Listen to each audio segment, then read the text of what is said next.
All right. So let's start with some grounding, because I have discovered that if I don't do that straight off, I kind of like my energy's all over the place. So take a moment, and if you are in a place where you're able to close your eyes, you can close your eyes. If you're not, don't worry about it. Be safe.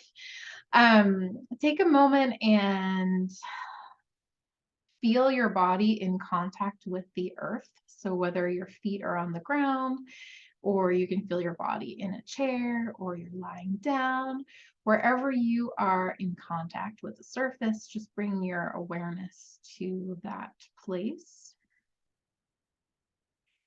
And you might just take a moment and take some inventory of how you're feeling. So noticing what's happening in your body, noticing what's happening emotionally, mentally. Just bring some awareness to what you're bringing with you into this space. And like, no judgment, no trying to change it. We're just making space for what is actually present. And then you might imagine that any sort of like wonky or charged energy is being grounded by the place where you are in contact with the earth. So you're actually kind of discharging any of that charge, literally grounding it. And you might, if you would like, set an intention for what you want to get out of this hour together, planning your brave writing practice for 2023. So whether your intention is to be present or to take forward one thing that you are going to learn and use, whatever your intention might be, just honoring that, making space for it, and may it be so. All right, so you can come on back. You can open your eyes if you would like. And welcome. I am so glad you're here. Welcome to your brave writing practice. We are going to create a plan to write your book this year. And I will just say right off the bat that my own first book, which is right over here, Catchlight, took me 7 years to write. And so this is not like you must write your book in 1 year, but it's like, how can you make a plan to move forward on the work that's on your heart, instead of letting it string along and you're like, you should be writing and it's calling to you and you're not doing it right. So we're going to make a plan to honor your desire to write. And I would imagine that that's why you're here today. So I am going to give you absolutely everything that I can in this hour. It's going to be jam-packed, so like, get ready to go. And I can only do so much in an hour, right? So I'm going to give you everything that I can. And obviously there's like much more that comes into writing a book, that goes into writing a book. So I will share a little bit about how you can work with me going forward, if that is part of your desire. And if not, you are going to get like so much value out of today. So the first thing I want to do is kind of tap into that desire that brought you here today. So I want you to think, kind of like bring into your awareness the book that's calling you, whether you know it really well, like some of you like have a cover already, or like have the title of your book. Some of you have like written a huge chunk of it.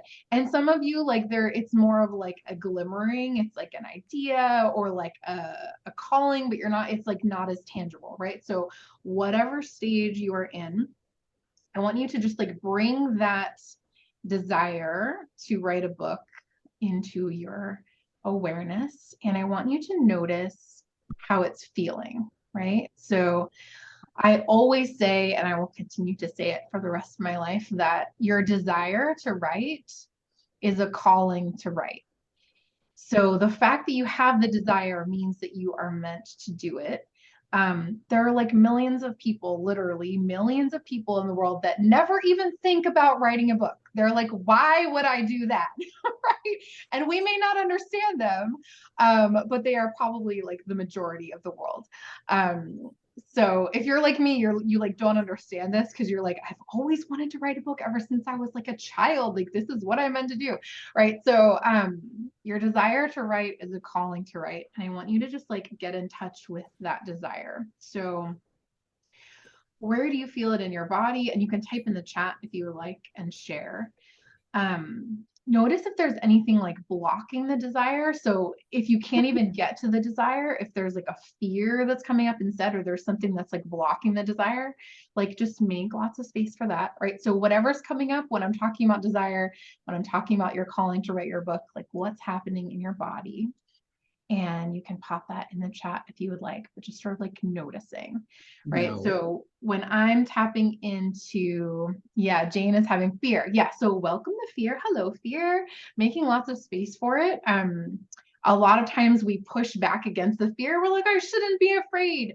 But all of my work, my business is called Writing Brave. And so when we're brave, it's because there's fear, right? So like, hello, fear, that means that you are being like called to write something brave. So welcoming the fear. Rana says it feels both scary and exciting, a bit more intense feeling than butterflies in the stomach. Yeah, so like making lots of space for that. And I was working with a client the other day who called it like nerve sighted, right? So it's like that nervous / excited feeling. They usually like go hand in hand. So making lots of room for all of those emotions. Ooh, Linda says provocative. Yeah. So like, yeah, desire is like a provocative word. The first time that my mentor, Dr. Valerie Rain, asked me like, what is it that you desire? I was like, are we allowed to use the word desire? Because that doesn't feel allowed, right? So yeah, like just making lots of space for wherever you are with it. Yeah, Kathy says, I have imposter syndrome. Like, who do I think I am to write this? And we're going to talk more about this in a moment, but I want to presence that a lot of that is probably programming, right? Our culture has not been like welcoming of women's voices for these past low like thousands of years, right, under patriarchy. So a lot of that is like programming of like, yeah, women were never allowed to say this, they were never allowed to write their stories, right? So some of that is still ingrained, and it might not necessarily be your thought or belief, but it's something that's like ingrained right in our culture. Ooh, Tam says adventure and terror. Yes, I love that. Yes, and Rana can relate. Yes. Yep, I see you. Okay, so I want you to like, if you can, take a moment and like anchor the feelings that are coming up, right? Whether it's fear, or what the desire is feeling like. And the desire and the fear, like I said, might go hand in hand. There might be so much fear that there's no desire at all. That's also totally allowed. But Yes. just like anchor it and remind yourself like there's emotional juice here, and that means you have something to say. Like people who have nothing to say do not feel afraid of saying it, right? They're just like carrying along, not saying anything. I'm just gonna check everybody's muted. Okay, perfect. Okay, so I want to talk a little bit about what I mean by brave writing and why my work is called Writing Brave and why I'm calling this workshop Your Brave Writing Practice. And it's because of this. I was reading a book over the holiday that's like published, like sold lots of copies, sold better than my book for sure. And like, I was like, there's no there. Why is this a bestseller? I felt like the author didn't risk like anything. And it just makes me really frustrated when I read stuff like that because I'm like, it's very clever, it's very well written, but like, wow, they did not like dig under the surface. They did not risk anything, right? And I think I was talking with a colleague of mine recently who's also a book coach, and she was saying like, there are other book coaches who literally teach a system for like gaming the Amazon bestseller, algorithm. So it's like people become like bestsellers. And it doesn't matter, right? The quality of their book is like not not what factors into that algorithm. And we're saying like that is not what I'm interested. Like that's not the game that I'm playing. And I'm not saying that it's like wrong or bad. Like there's certainly reasons to do that. And also like my work is about something different, and it's about like working with people who are ready to risk They're ready to write deeply. They're ready to like be vulnerable. And like not everyone is doing that kind of writing. And not everyone is really excavating like what's inside them and sort of like displaying it for other people to read. And by the way, this applies to both nonfiction and also fiction. I'm a fiction writer and I'm like all about taking risks in fiction. And like, my fiction is very vulnerable. So it doesn't matter if you're writing fiction or nonfiction. But I'm really interested in being able to create the conditions and what I call the creative safety to be able to like take those risks and to write vulnerably. So we're gonna layer some of that into our writing plan today. All right, so we're gonna do a quick and giant brainstorm. So if you have pen and paper, that would be helpful. If you have to run and grab it, please do. Or you can also type. This is not, you don't have to handwrite. You can also type if that is more comfortable. So whatever you prefer. We are gonna take 2 minutes, like by the clock, and we're gonna brainstorm. Like when you think about making a writing plan for this year, and you think about like where you would love to be in your book a year from now, right? Like New Year's Eve, 2023. We're going to brainstorm the list of all the things that could possibly get in the way. So it should not be hard for you to imagine. So take 2 minutes and I want you to literally just like scribble down everything you can in 2 minutes. What are all the things that could possibly get in the way of like sticking to a writing plan this year? So not necessarily finishing your book, but just like sticking to a plan. Okay, go. I'm going to time you.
All right, so that's 2 minutes. So if you would be so kind, pop some of these in the chat, everything that could possibly get in the way of sticking to a writing plan this year. I would imagine that we are all going to resonate with all of them.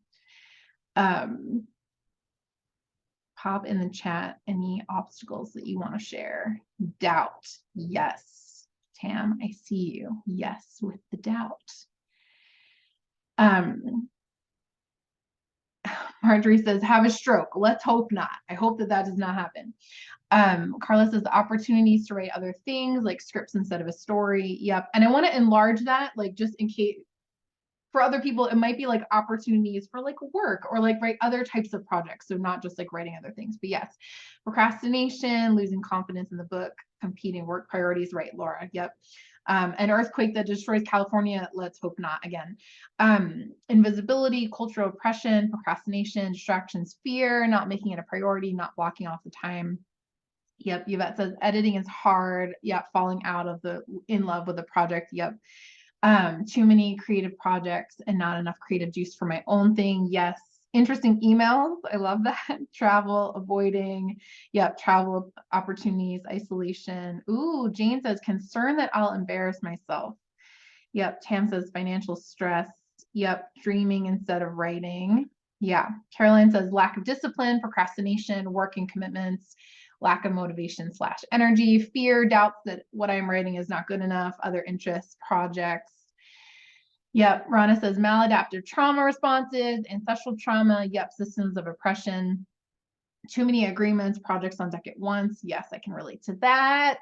Shiny object syndrome, loss of inspiration, my own biz activities, moving, illness, injury. Yes. Tam says family. I was about to say, y'all, like my children. Probably like my number one.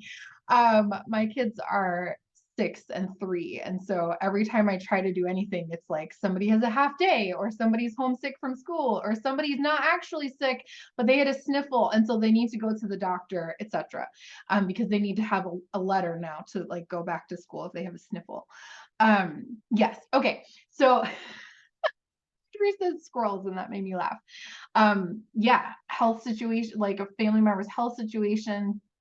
Yeah, Jane says residual effects of academic writing. Okay, so making space for all of these things, which are like also like life, right?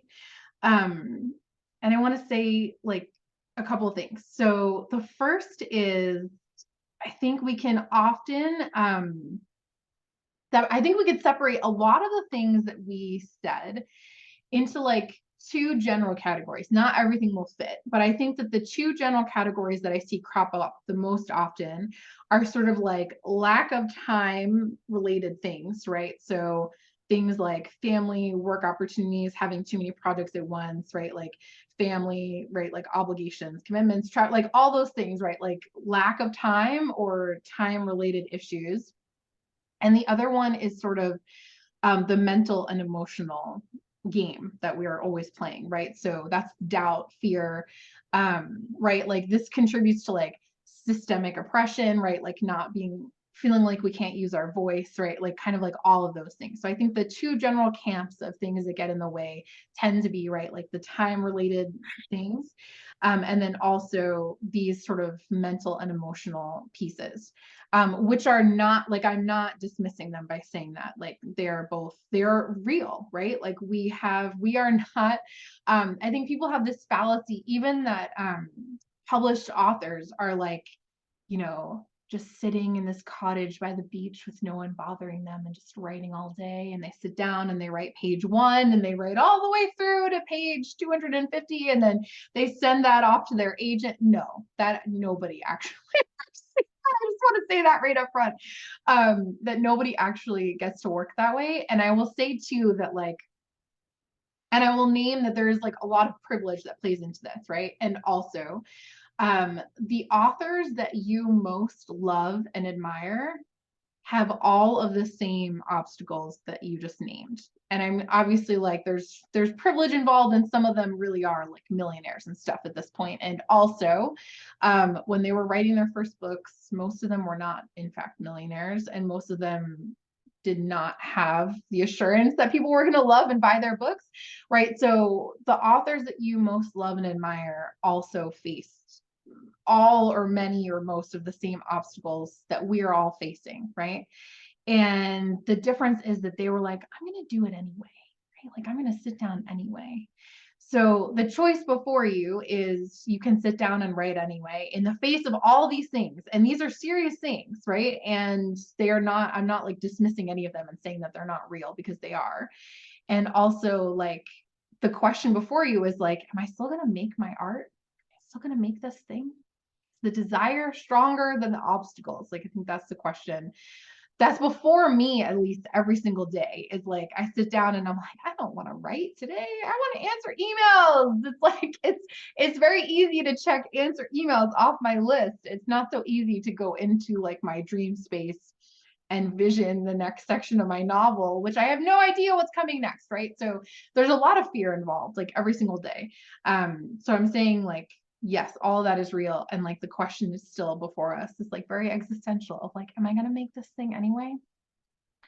The other piece that I want to presence, and I would say that this undergirds both like the time related camp of things and also the emotional and mental camp of things. is what I teach is that almost all of these things are rooted in what I call creative wounds.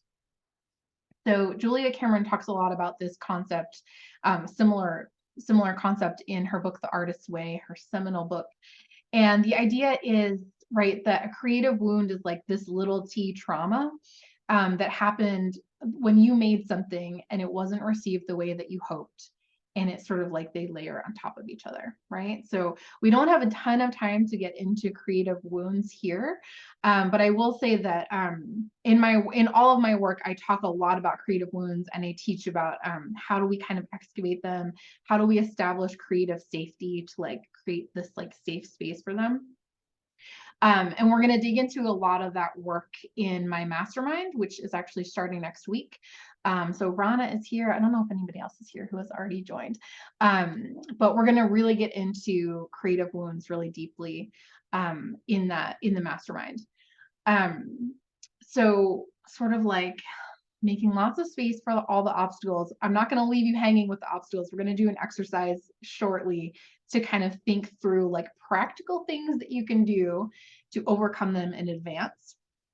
And before we get to that piece, I want to talk about the 4 cornerstones of writing a brave book. So I will get up on my soapbox for a hot minute and just say that like 90% of like writing workshops, conferences, classes, seminars, degrees, of which I have taken many, many, many, only focus on 1 or maybe 2 of these cornerstones, but there are actually 4, right? And so I'm finding that it's really easy to kind of like lose your way if you don't have all 4. And I've been working with writers for a while now, and like these are the 4 things that sort of like make the biggest difference when people are doing this brave writing. So the first cornerstone is one that, like I said, 90% of folks pay no attention to at all, and it's the most important one. So the first cornerstone is energetics, right? And what I mean by this is like that emotional, mental, energetic kind of game that we're, well, like not a game in terms of like to trivialize it, but like we're all playing a game all the time. Like physically, mentally, emotionally, spiritually, right? And when we don't tend to that piece in our writing, it tends to throw up these big obstacles. So writing brave requires big safety. So that requires like all these other energetic pieces, right? So that attendance to healing creative wounds, like I was talking about. Another thing are we gonna do this today? I thought we are. We'll just do it right now. Setting up kind of energetic boundaries to shield our work. We'll do a little exercise of that in just a moment. Like literally like soothing the nervous system, right? So a lot of writers that come to me are writing about sometimes like trauma, sometimes like big T trauma that has happened in their lives. Other people are writing these really like vulnerable stories or things that seem to be like small moments, but actually were hugely like either painful or impactful in their life in some way. And it's like, if we're not tending to the emotions that are rising up as we are trying to put those things on paper, like those emotions then turn into that huge list that we just made, right? So not thinking our work is good enough, not feeling worthy, procrastinating. Like, of course, we don't want to go into these dark places. Like, it's just like a defense mechanism, right? Like, of course, we don't want to go into the dark places. It's scary in there, right? It's like dark in there. So soothing the nervous system, like as you're doing the brave writing, I think it's like a really key aspect that, again, nobody really talks about. They just like expect you to go in and then like somehow, I don't know, like find your way back out again. So I do a lot of this teaching in my mastermind and elsewhere of like how, like what's the actual process if you're writing a really intense scene? How do you go all the way in and tell the truth about it? And then how do you go all the way back out so that you're not carrying it around with you, right? The rest of the day, week, month. And how do you go into those dark moments without then either getting stuck, like I said, getting stuck in the darkness yourself, or like then being like, I can't, like then having to put the book down and go do something else for like 2 months because it's like so painful to go back to. And one of the last big pieces of the energetics cornerstone is also like soothing our inner critic, right? So I don't know about y'all, but like I know lots of folks have like this really fierce and mean inner critic who's constantly giving them like mean opinions about their work, right? In ways that you would never say to a friend. So I think learning how to not just like push against and like shut down that voice, but like make friends with her, like find out like what is she trying to protect you from, like, right? All these pieces of like, what is she really about, right? Kind of like making friends with her, sitting her down, helping her feel safe. Really important part of the energetics cornerstone. So let's take a moment. We're going to do like, because that was like a bunch of pieces, but we will do one of them, which is kind of setting up an energetic boundary like around the work of your book. So I want you to visualize the place where you normally write. And if you write in all different places, you can kind of just like picture yourself with your device. If you use a laptop or if you have like a special notebook that you use, just sort of like picture yourself with that item. And I want you to imagine all the energy that's like coming at you from the outside, right? All the things we just listed, worries, like other demands for your time, family obligations, you know, things that you do to make money, whatever it is. And then all the things that are coming from the inside, which is like, depending on what you're writing, might be big emotion about the thing, the subject, or it might be, right, like those fears, the doubt, the feeling, like fearing that you're, you know, worthless, like just like all, like whatever, just surface all of it. Just visualize, like, what do you see coming at you? What do you see rising up from in you? First of all, like making immense amounts of space for it. So if you could move it from like just all being crammed into your body, and it instead was like had the space of a house or like the sky, or even bigger, like a solar system of space, right? However much space like all of that energy needs, like give it that much space. And then I want you to imagine that you're kind of drawing a curtain or a cocoon. Like think about the image that resonates best for you. It could be like a shield. It could be, yeah, like those are the three that are coming to me, like a shield, a cocoon, a curtain, kind of just like a circle of protection around you and your book. So either this kind of like in the space you typically write, or like you and your writing device. And just imagine that it is like deflecting anything coming from the outside that you're not going to deal with for whatever time that you're writing, you know, if you're writing for 20 minutes or an hour or whatever it is. And then anything that's coming from the inside, it's like only the things that feed the work are able to like live in your cocoon or shield or curtain or whatever it is. And other things that are trying to like harm it, like the doubt and the fear and all, like whatever, the worthlessness, the trauma, like all those things, like just can't. It's almost like if those things are fire, there's like no air in the cocoon, right? So they just like fizzle right out, right? So the cocoon is only allowing the things that feed the work to thrive, and the other things either they can ground into the earth or they dissipate in some way.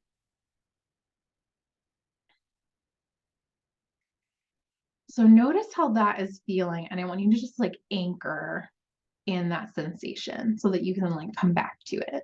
And even if you want to create like a physical gesture that's like, okay, I'm in my cocoon, like you could do like a prayer position, or like if there's a physical, like you're drawing like a circle around yourself, you could do something small, like something with your hand, like something where you're like, okay, I'm in the cocoon, I'm in the shield, whatever it is.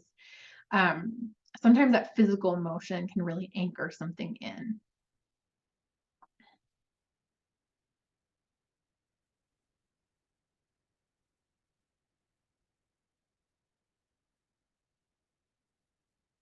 Oh, people. There were people in the waiting room and I was focused on what I was saying. Okay, so let's, that was like a taste of the energetic work that I do in all of my work, but specifically in the mastermind.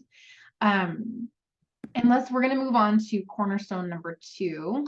Let's see how we are on time. And I'm already behind time. So we're going to breeze through the next 3 cornerstones and we're going to get to creating your individualized plan. So cornerstone 2, writing a brave book. So if cornerstone 1 is the energetic piece, cornerstone 2 is logistics. So this is like literally when you write, how often you write. So there's not a lot of tending to this piece in a lot of writing world. They just like assume you're going to figure it out, right? So the most important thing for figuring out, like, we're going to talk more about this in a moment, like when and how much and like what your goals are with writing, is like to choose something that actually fits into your life. So we don't say, and to like choose something that like you can actually implement like right now. So the logistics of creating a writing practice that feels both sustainable and also pleasurable is like essential to being able to go the distance and like finish the book. We're going to talk more about that in a moment. So cornerstone number 3 is mechanics. So this is where like most writing people spend like most of their time, right? So this is like also known as writing craft. This is like book structure, how to write a compelling chapter, you know, how to create an interesting voice, character development if you're writing fiction, you know, actual writing style, voice, things like that. So these are important, and also I would say less important than most people think. One of my professors, when I did my MFA degree, told me, like, she's like a best-selling author, like Oprah's book club author, like famous person. She was just like, readers will forgive like any kind of mistakes or weaknesses in craft if you're telling that brave story. Like if you're making them feel something, they will not care. Like if your grammar is good, they will not really care if you've got a strong writing style. Like they just want you to like make them feel something while they're like learning or like, you know, following you or your characters on their journey. All right, so that was, so cornerstone 1, just to review, is energetics. Cornerstone 2, logistics, when and how often and how long you write for. Cornerstone 3 is mechanics, right? So strengthening those like writing skills, whatever they may be.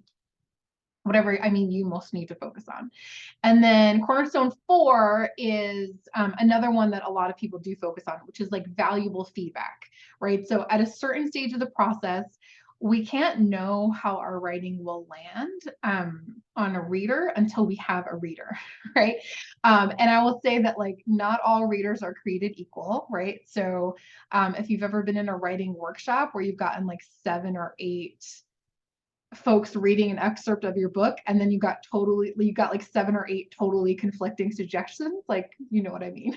Right? So skilled feedback unlocks doors that we didn't know were there, right? So it pushes us past our comfort zone, but like with compassion, right? So you know, there's this like beautiful line that a skilled reader will walk, which is to point out like, this is what needs to be stronger, but also like to surround you with compassion and gentleness, right? To push you deeper into your process instead of like pulling you out of it. Okay, so those are our 4 cornerstones, and let's dive in to creating our individualized plan. So I created, oh, Jessica says, amen, and yours is magical. Thanks, Jessica. Jessica and I did feedback yesterday, and it was really good. Okay, so I have got a downloadable worksheet for you. The link is in the chat.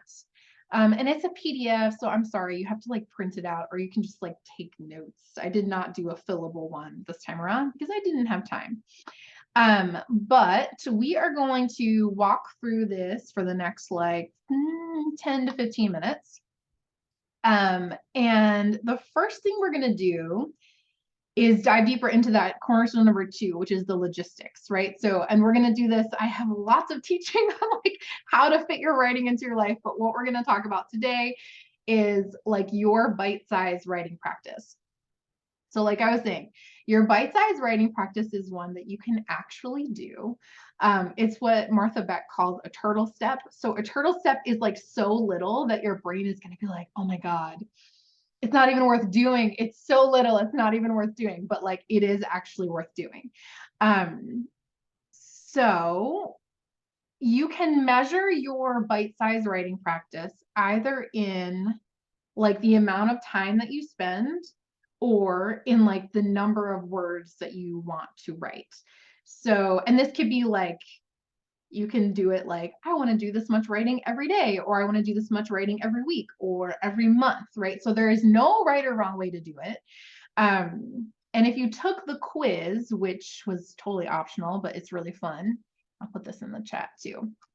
The quiz will tell you sort of like what your personality is and how you might set up your bite-sized writing practice. It's just like fun. So in any case, and when you're thinking about bite-sized writing practice, you want to think about like, how much time do I actually have? And like, what feels so small as to be like, oh, I could definitely do that. That's how you want it to feel.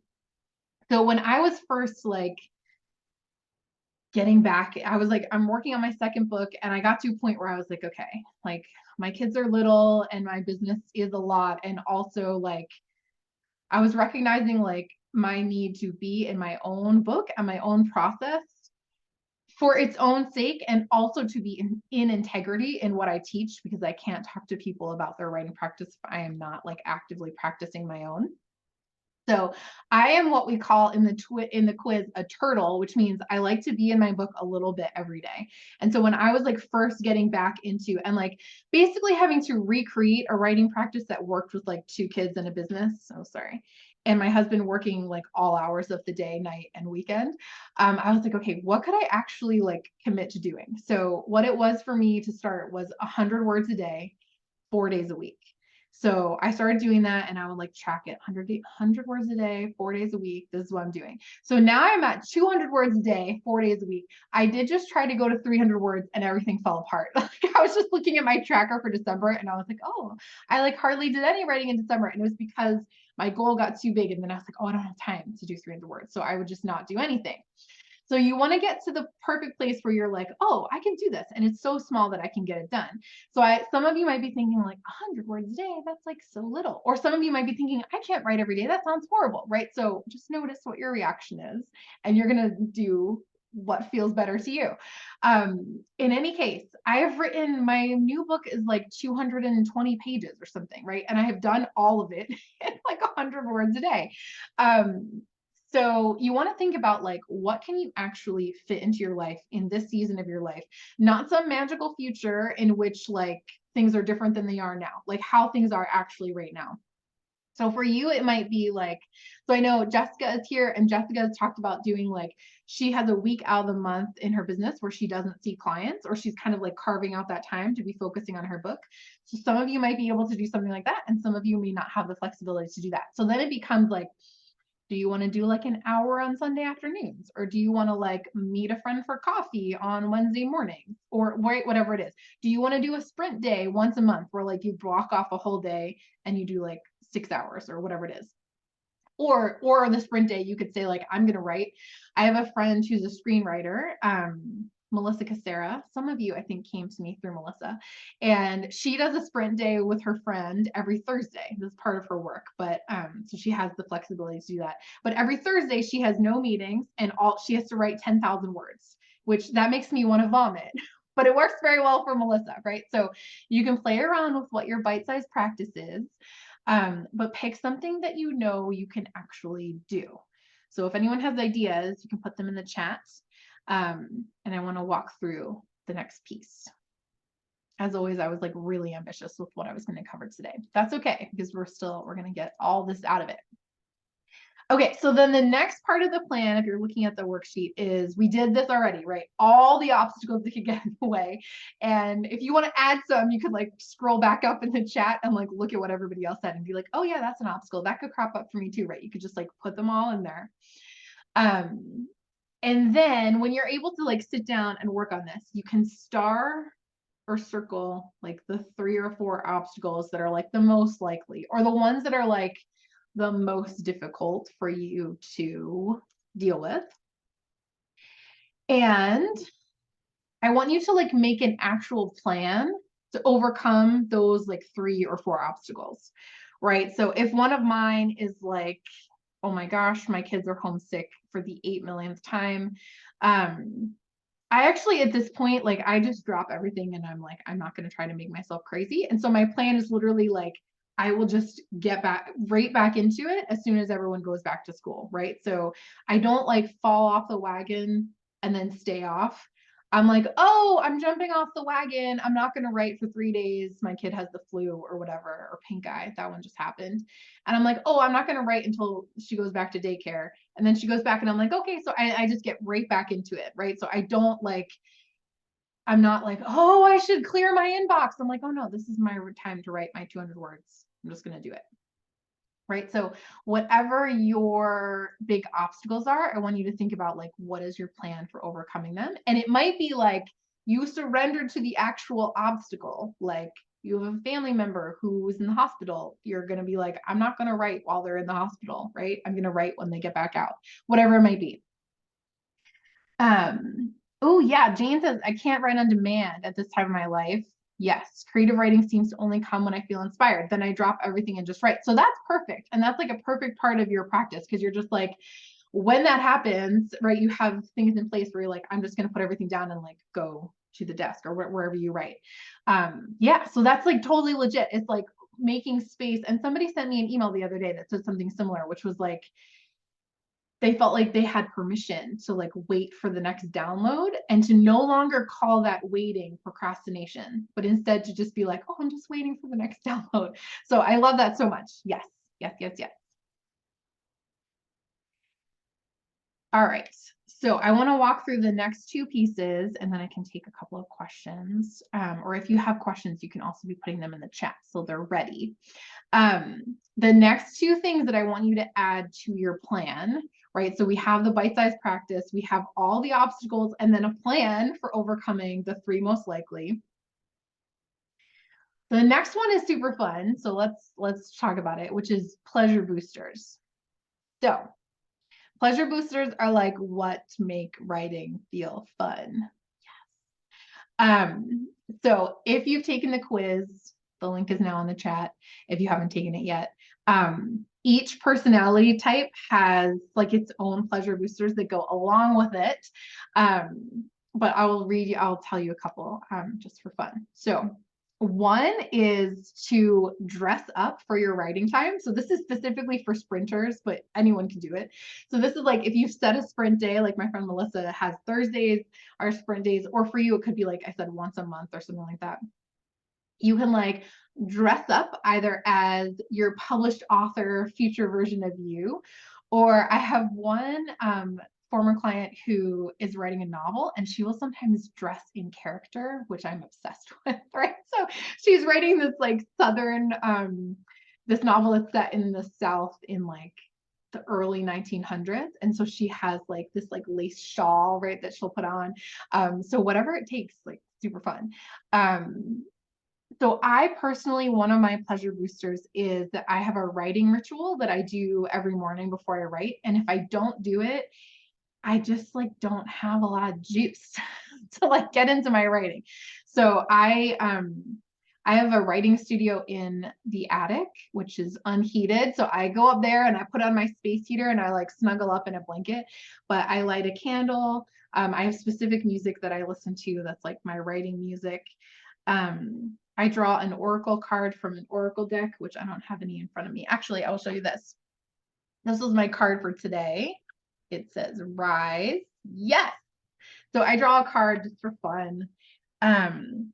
I write in my journal. So I have like, I don't do morning pages specifically, like what Julia Cameron talks about, but I do just sort of like get out anything that I'm thinking about or worried about.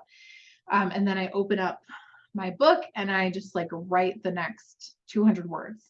And I do like this morning, I like, did the word count on the section that I had done and it was 199 words. And I did write another sentence because I was just like, I am committed to meeting my practice, my goal. So having a writing ritual can be a really fun booster. Let's see. Oh, this is a fun one that one of my clients created maybe 2 years ago. So this is from habit research on pairing a habit that you're wanting to start with something that you only do at that time or immediately before or after. So in this case, so this is based on brain research about forming habits. In this case, she purchased writing chocolate. And so it's chocolate that she could only eat while writing. Like you can't eat it at any other time, right? So similarly, I have other folks who have done things like, they only watch their favorite TV show, at the end of the week if they've met all their writing requirements, like whatever it is, right? Or it's better if you do it like immediately afterwards, but like going for a walk, pairing it with something that you really want to do, doing your writing, and then doing the really fun thing. Marjorie asked about the descriptions of all the types. I can send that to you, but I'm not going to go over it right now from the quiz because it will just take a long time. All right. So, the last one is a last pleasure booster. This is really fun. This is actually an idea from Melissa Cassera as well, which is, so when she's writing a movie, she's a screenwriter, she will create a Spotify playlist, not that's meant to be the soundtrack of the movie, but that really conveys the emotion of what she's trying to create. And then in the morning, she will go for a hike and she'll listen to the playlist.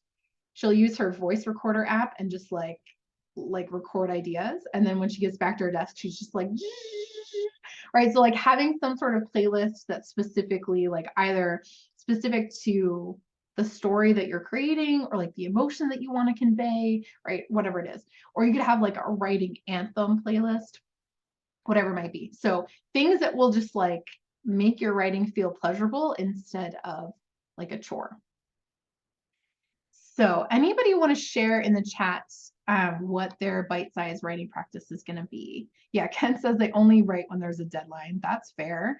And I'm curious, Ken, and I think we've talked about this before, is like how can you create deadlines for your own work? So either by working with a writing partner or being part of a group, or like just having a random friend be like, I need to email you this many 5,000 words by like the last day of the month or whatever it is, right? Like how can you kind of create that deadline energy for like projects that you really care about, right? Because it's easy to have a work deadline or like a deadline of something if you're writing something for like, a project or a contract, but it's harder sometimes when it's like the work of your soul.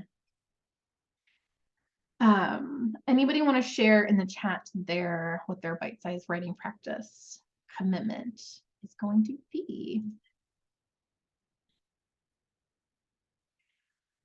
One other thing I will say about your bite-sized writing practice is I find that tracking it really works because it will give you information about whether it's working or not.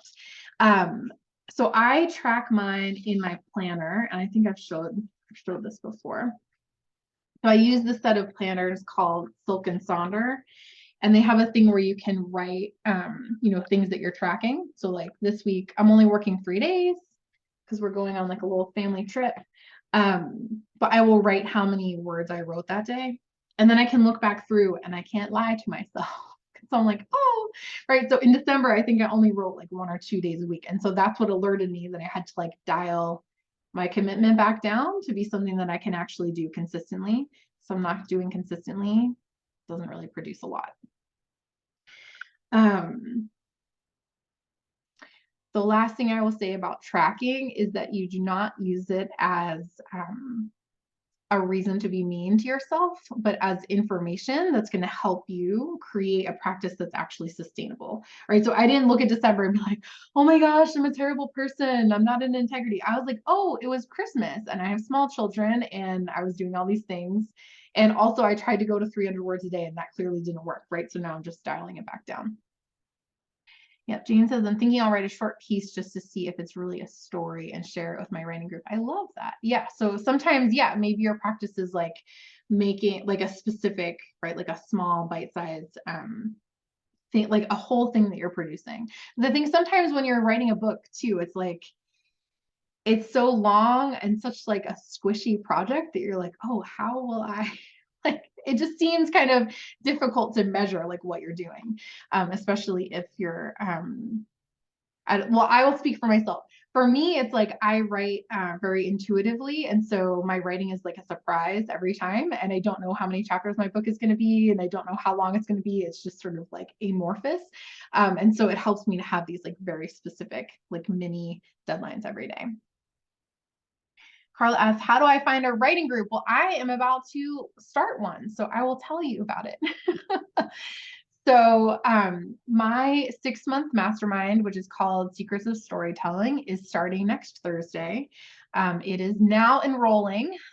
So it is a really small, intimate group, and it's for aspiring writers who are really wanting to take this leap into what I call your author identity. So this is like you step into who you are becoming as an author, but right now, right? And it changes how you show up for your book, like as you're stepping into that author identity. We're also going to like really deepen your writing skill and your skill at like bringing forth the book that's inside you. And we're going to practice a lot of the energetic tools that are essential for like reaching the finish line, right?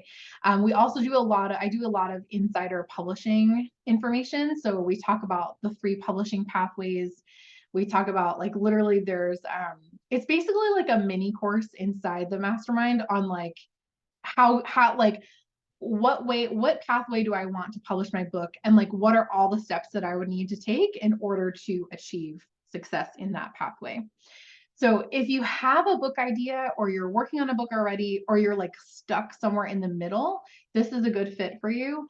If you are like almost done, it's not the best fit for you, right? So this is for folks who like want to walk alongside a community as you're writing your book and kind of going deeper into it. So we really, in Secrets of Storytelling Mastermind, we really dig deeper into those 4 cornerstones that I was talking about, right? So the idea of like energetics, logistics, mechanics, and then feedback. So we work really deeply with all 4 of those over the 6 months, and they produce really powerful results, my friend. So I have had a couple of people like write their entire book, maybe not in the 6 months, but like in the year, right? So if they started in the group, then they finished within like the next couple of months. And then I've had other folks who, like I had one person who really is writing about the death of a family member, and she really said she wrote 2 chapters in the 6 months, and she was like, I learned everything I need to know to like take my book to the finish line, and also like I'm still grieving and I can't go any faster, right? And so, and she was like, she said to me, I'm so happy with the progress that I made, and like I wouldn't have wanted to go any faster, right? So I think it's really important to say that like it's not like a finish your book in 6 months or like follow these 12 steps, right? That's like not what I'm about at all, right? So very gentle, and also like loving accountability, and very gentle in terms of the process that we go through. So just, I'll tell you a little bit logistically, and then we will sign off for the hour. So we meet weekly as a group, and we are starting next Thursday. So we meet Thursdays at 1:00 Eastern time. And then every week there's some additional content like on the course portal. So it's really robust. And you also get to meet with an editor once a month to receive feedback on your work. So every month you submit up to 5,000 words. I always tell people that's like a limit and not an assignment, right? So some people submit 5,000 words every single month, and some people submit 1,000 words or 500 words, or they just want to like chat about what they're working on next, whatever it might be. And you get a feedback, an editorial letter, and then also a meeting with an editor once a month for the 6 months. So we kind of are wrapping all the way around the whole writing process, right? So there's that loving accountability for whether you're meeting your bite-sized writing practice every week, and like where you might need to adjust it, right? So it actually fits into your life.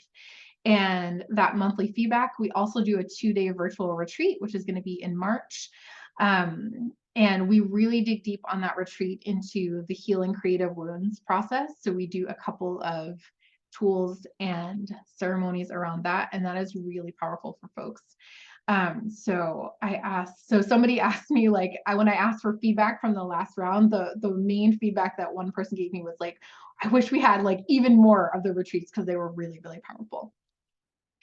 So if you are like 2023 is the year of my book and you really want some support as you're walking that journey, I'm going to drop the link for the mastermind in the chat. You can check it out.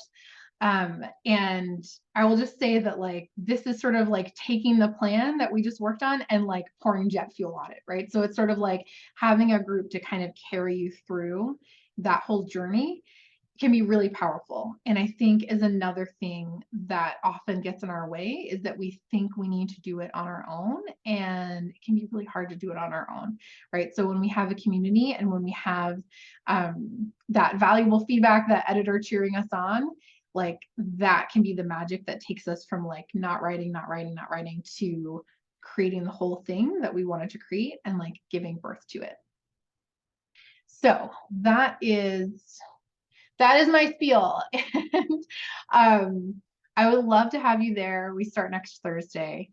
The last piece I will just say is this reminder that your desire to write is a calling to write. And it is like my deep belief that the more women are telling stories that are true and brave, like the more equitable our world can become, right? So the world needs your book specifically, even if you're not writing a book that's like, I don't know, like someone was criticizing me recently for like saying that like all books have to be about healing or whatever. Like, I don't know. I read a lot of like thrillers and mysteries. I do, right? Like, and they are really fun. And I recently read this YA fantasy series by a Black female author, and I was like, hell yes, like we need more of this, right? Like it's not just these stories of like healing and like these those are important, and also like I'm writing a novel that I hope will contribute to that body of work, and also like I also want my book to be like really entertaining and fun, right? So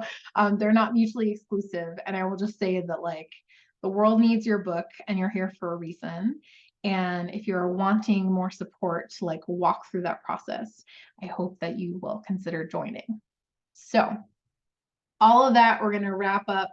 Rana says the opening toolkit for the course has already been so helpful and inspiring already. I'm so glad. It refreshed some things you already knew but needed to put into practice for my writing. I'm so glad, my friend. That's really beautiful. So I am you will receive a replay of our session today, and also you will get a link to the worksheet in your email shortly. And wish you all a beautiful afternoon. If you are interested in the mastermind, the link is in the chat. You can also email me. You can respond to any of the emails about this class. If you're kind of like, would this course really work for my book? Like, if you have questions, email me. I will respond personally. I would love to have you. Have a beautiful rest of your day, and I hope to see you in the mastermind. Take care, everybody.